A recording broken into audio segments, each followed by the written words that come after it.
Hey everyone, this is Daniel from PhoneArena here with a quick comparison between the two Android gems that are likely to make your choice hard this holiday season. The Motorola DROID RAZR, for the comparison we're using the GSM version, which is identical, and the Samsung Galaxy S2. On paper, both handsets are very similar, 4.3-inch Super AMOLED screens, 1.2 GHz dual-core chips, and 8-megapixel cameras with 1080p video recording.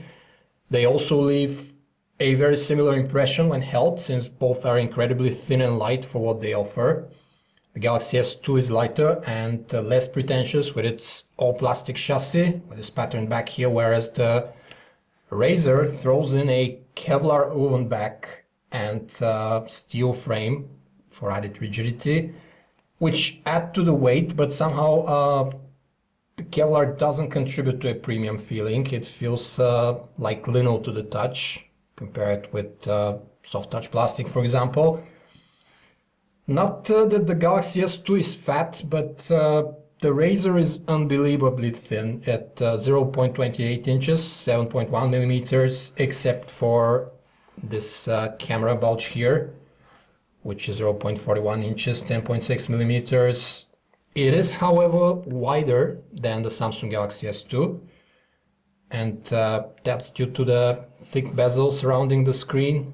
As you can see, it will be uncomfortable to operate with one hand, even for people with fairly larger hands. Its thin profile also brought on a non-removable battery, and we have this flap here that covers the SIM card slot and the microSD card slot. The volume rocker on the Galaxy S2 is more comfortable to find and press compared to the one on the RAZR, which is too short and flush with the surface to be easy to find and press. We have a micro USB port sitting at the bottom of the Samsung Galaxy S2, which doubles as an MHL connector for mirroring the display, while the RAZR has all the ports stuffed at the thickest part here at the top, and has a more standard micro HDMI port for TV connectivity, whereas you have to use a dongle to output your phone screen on an HD TV in the case of the Samsung Galaxy S2. Another feature that sets the phones apart is the display technology.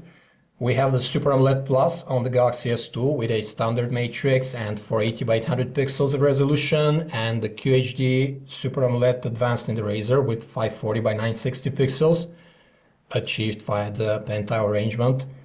The pixel density on the Galaxy S2 is not as high as the 256 ppi on the RAZR, but it's achieved with a standard RGB matrix and does the job.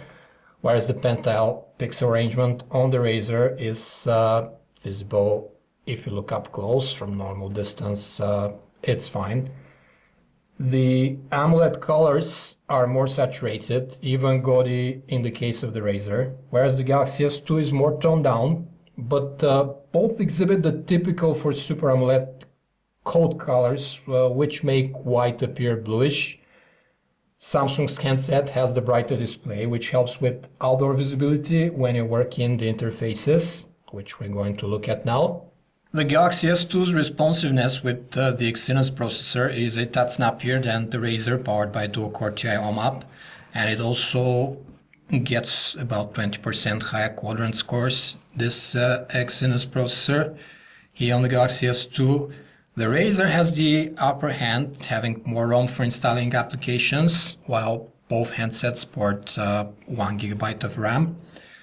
The interfaces are not created equal. TouchWiz 4.0 came a long way from its initial cartoonish looks, and it is more refined and comprehensive now than the Motorola DROID RAZR's interface, which doesn't go into Android as deep. Both phones offer features like transitional animations and a variety of resizable widgets, but the Galaxy S2 uses transparencies more often to prettify things, as you can see. Typing on the two phones is very easy with the excellent on-screen keyboards, and the joy, of course, in landscape mode due to the 4.3-inch displays. the Samsung Galaxy S2 has slightly larger space between the keys, making it easier to type compared to the Motorola handset. It just takes more getting used to with the Droid RAZR to hit the right key. The Motorola DROID RAZR has a wide-ranging quality of its default applications. Like, for example, we have Smart Actions here, which is like action macros you can run or record for your handsets. And we also have Moto Print for wireless printing here. But let's take the gallery, for example. You can't interact with these stacks of your pics or videos right away. You have to choose from these unwieldy looking rectangular buttons. It presents you with a grid of pictures. When you actually try to zoom in a photo, it moves like that in stages, as opposed to the smooth experience on the Samsung Galaxy S2. For that matter, you can rotate the picture like that if you ever need to do that. And we also have embedded editing capabilities in the gallery, advanced editing with effects for pictures as well as video clips taken with the phone. You can actually trim the videos directly from the gallery and also do some other cool stuff like extract a frame or remove the audio, whereas on the Samsung Galaxy S2 these functionalities are listed as separate applications, Photo Editor and Video Maker, but the features are roughly the same. The two smartphones have excellent browsers, as we'd expect from their dual-core processors, with the more fluid navigation packed with the Samsung Galaxy S2, which offers slightly smoother scrolling and panning around. Both sport very good Adobe Flash support and have large screen real estate to enjoy websites.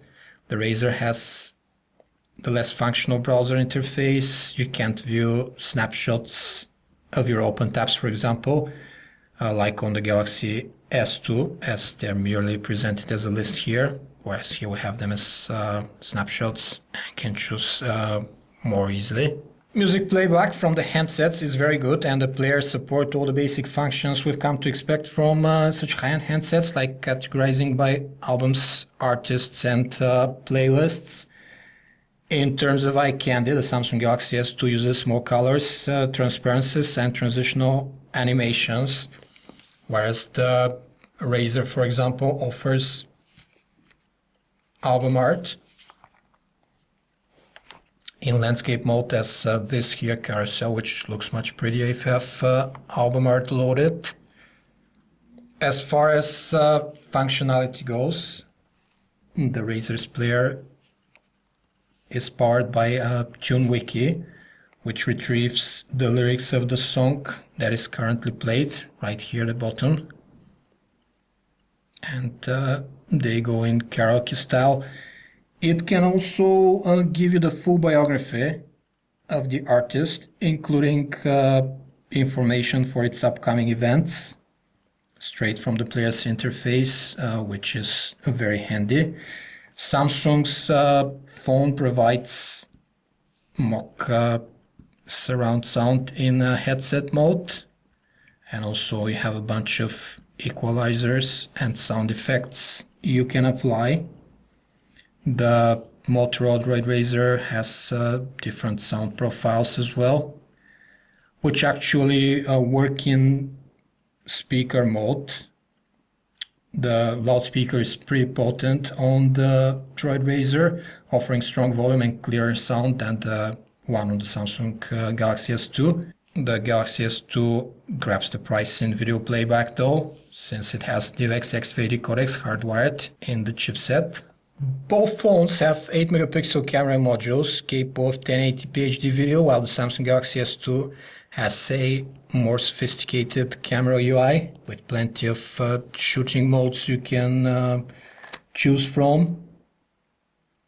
Also a number of scene modes and effects you can apply. The Motorola DROID RAZR also offers some adjustments and scene mode, including we have panorama mode and also macro, but the experience is a bit more cumbersome, and shot times are about 5 or 6 seconds when the light is low compared to the 4 with the Galaxy S2 at the same scene.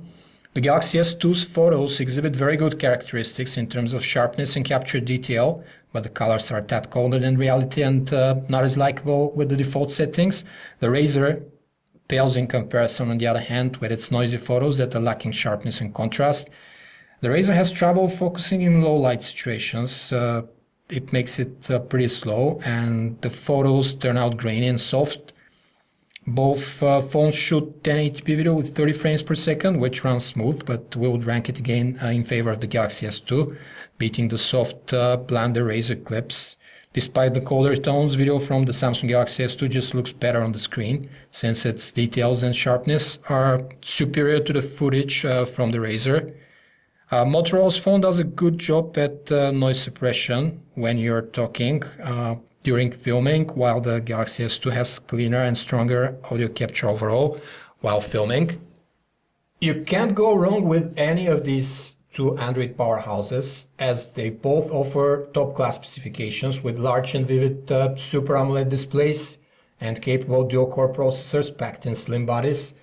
Still, the Samsung Galaxy S2 is narrower than the Razr, which makes it more comfortable to operate for some. And it is able to capture very good pictures and videos with the 8-megapixel camera module, plus the DivX XVID video codecs are hardwired. The Motorola DROID RAZR, on the other hand, is extremely thin, but rigid with its metal frame, and also unique with Kevlar woven back. It sports excellent call quality with its distinct and strong earpiece here and the uncompromising microphones, but the pictures and videos from its own 8-megapixel camera are lacking quite a bit in comparison with the Samsung Galaxy S2. This was a video comparison between the Motorola DROID RAZR and the Samsung Galaxy S2 from PhoneArena. For more information about these and other handsets, you can visit us at phonearena.com. Thanks for watching.